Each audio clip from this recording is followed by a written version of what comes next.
Facebook. Welcome, Edward. Thank you for having me.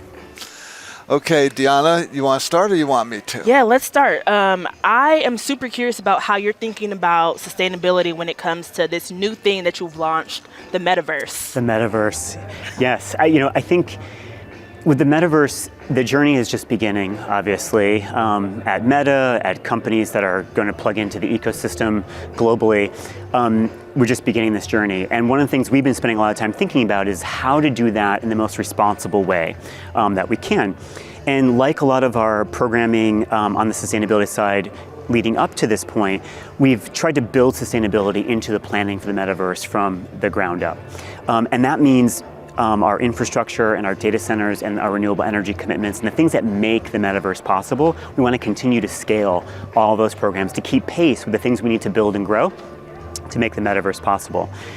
Beyond that, though, I think what's really exciting is that the metaverse offers virtual opportunities for people to experience things to drive awareness, education, empathy around climate change events, the urgency around the need for climate action, and to catalyze people from around the world to come together virtually in hopefully a lower carbon way, if the metaverse is built correctly, to collaborate to solve climate issues. So we're hopeful that as much as there's a lot of fun and games and activities in the metaverse, there's also opportunities to collaborate and build awareness and education around the climate challenges we have as a global community.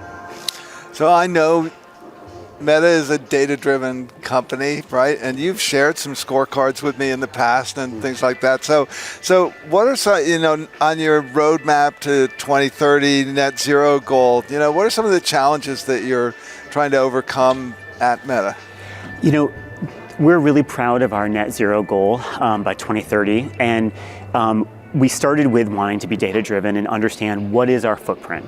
And so we've spent a good part of 2021 analyzing our supply chain, understanding where we're spending money and how that translates into purchases and things that are being built that generate carbon.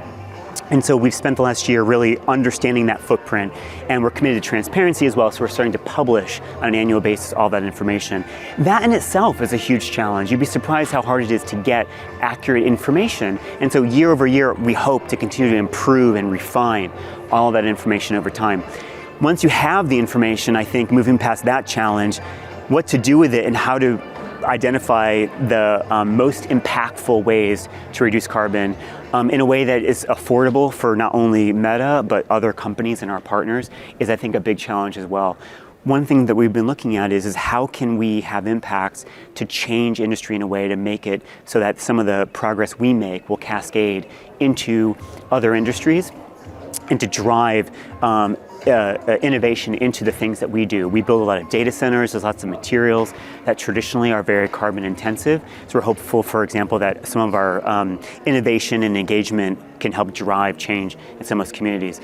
But the hard work starts today when we've started analyzing the footprint, but we know it's going to be hard year over year all the way up to 2030. Mm-hmm. So in addition to your net zero goal, you also have a water goal in that same year. Can you tell us where you are in that process? Yes, so we have had water on our radar for years now because it's such an important part of biodiversity, climate change and the impacts of water, and we use water in our data centers as a way to cool our systems.